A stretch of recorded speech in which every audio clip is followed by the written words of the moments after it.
পরস্পর যোগসাজশে ক্ষমতার অপব্যবহার, অপরাধমূলক বিশ্বাসভঙ্গ, জালিয়াতি, প্রতারণার মাধ্যমে ইসলামী bank Bangladesh PLC jubilee road শাখা চট্টগ্রাম হতে 993 কোটি 73 লক্ষ টাকারও বেশি টাকা আত্মসাৎ সহ মানি লন্ডারিং সংক্রান্ত অভিযোগে জনাব মোহাম্মদ গোলাম কিবরিয়া চৌধুরী, আহসানুল আলম সাবেক চেয়ারম্যান ইসি কমিটি এবং পরিচালক সহ 54 জন কর্মকর্তা, ইসলামী ব্যাংকের কর্মকর্তা এবং এক্সিকিউটিভ কমিটির সদস্য সহ বেনিফিশিয়ারিদের বিরুদ্ধে আজ একটি মামলা রুজু হয়েছে। উল্লেখ্য যে এখানে এস আলমের 2 পুত্র এবং তার 2 ভাই সহ 54 জন কর্মকর্তা কর্মচারী জড়িত রয়েছেন। এই মামলা সংক্রান্ত বিস্তারিত তথ্য আপনাদেরকে পরিবেশন করা হবে। অভিযোগ সংশ্লিষ্ট জনাব মোহাম্মদ সাদেক খান, সাবেক সংসদ সদস্য, ঢাকা 13,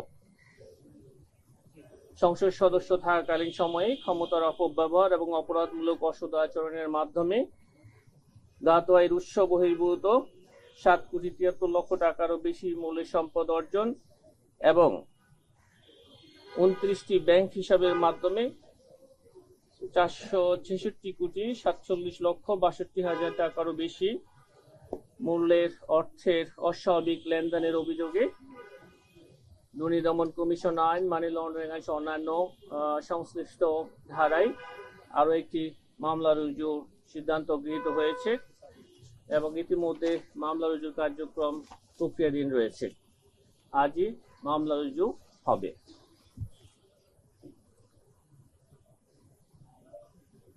অভিযোগ সংশ্লিষ্ট মিসেস ফেরদৌসী খান, জাতীয় সংসদ নির্বাচন ঢাকা 13 আসনের সাবেক সংসদ সদস্য জনাব মোহাম্মদ সাদেক খানের স্ত্রী। পেশায় তিনি একজন গৃহিণী হলেও তাকে ব্যবসায়ী হিসাবে দেখানো হয়েছে। আপনারা শুনে অবাক হবেন, এই পেশায় গৃহিণী প্রায় 151টি ব্যাংক হিসাব রয়েছে। তো অভিযোগ সংশ্লিষ্ট ফেরদৌসী খান স্বামী জনাব মোহাম্মদ সাদেক খান জ্ঞাত আয়ের উৎস বহির্ভূত 5 কোটি 98 লক্ষ টাকার সম্পদ অর্জন এবং 151টি ব্যাংক হিসাবের মাধ্যমে 72 কোটি টাকারও বেশি মূল্যের টাকার অস্বাভাবিক লেনদেনের অভিযোগে সংশ্লিষ্ট ধারায় আরও একটি মামলা রুজুর সিদ্ধান্ত গৃহীত হয়েছে।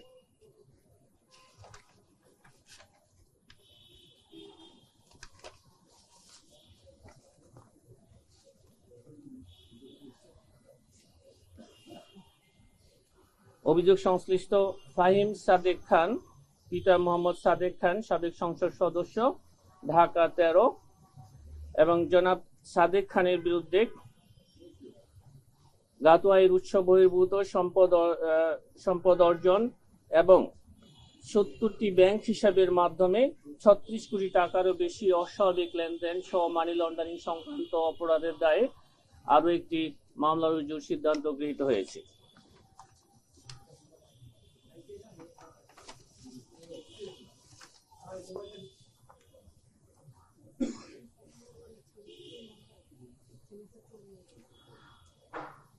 অভিযোগ সংশ্লিষ্ট জনাব ইকবালুর রহিম, সাবেক সংসদ সদস্য, দিনাজপুর 3,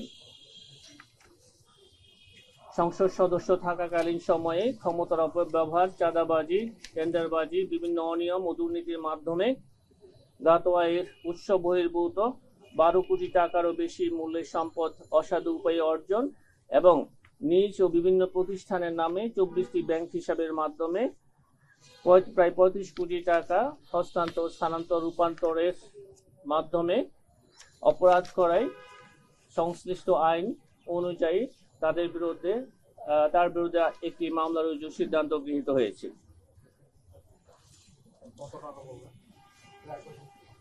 জনাব ইকবালুর রহিমের জ্ঞাত আয় বহির্ভূত সম্পদের পরিমাণ 12 কোটি টাকারও বেশি এবং 12টি ব্যাংকের 24টি হিসাবে অস্বাভাবিক লেনদেনের পরিমাণ 71 কোটি টাকারও বেশি।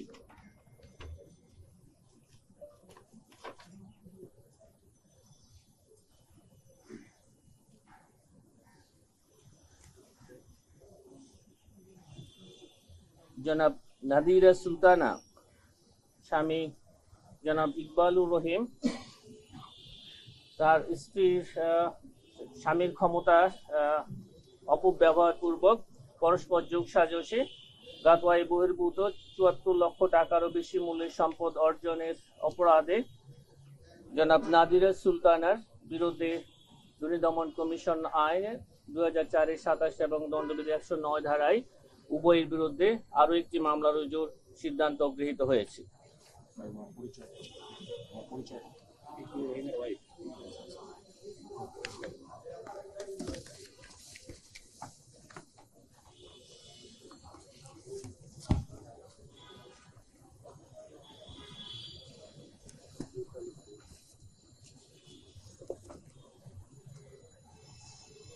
অভিযোগ সংশ্লিষ্ট মোহাম্মদ আব্দুল মান্নান পাটোয়ারি, C&F এজেন্ট, মালিক Euro Asia shipping line, messrs MA trading, galaxy resource limited ও মান্নান মুন্নি লিমিটেড কর্তৃক 5 কোটি 16 লক্ষ টাকারও বেশি গাতোয়ায় বহির্ভূত সম্পদ অর্জনের অভিযোগে দুর্নীতি দমন কমিশন আইনে 27-1 ধারায় একটি মামলা রুজু করা হয়েছে।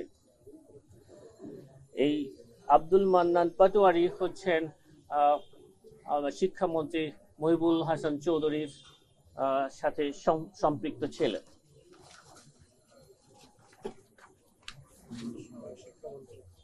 সাবেক শিক্ষামন্ত্রী।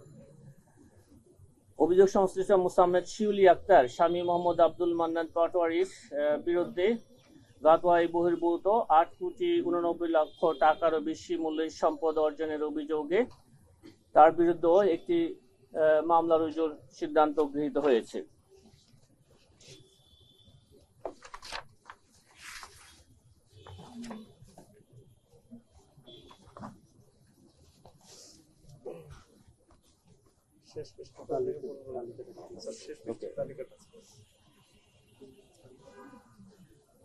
অভিযোগ সংশ্লিষ্ট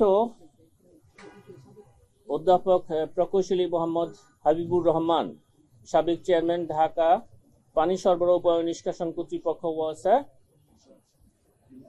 সাবেক ব্যবস্থাপনা পরিচালক তাকসিম আহমেদ খান, পানি সরবরাহ ও নিষ্কাশন কর্তৃপক্ষ ওয়াসা সহ 8 জনের বিরুদ্ধে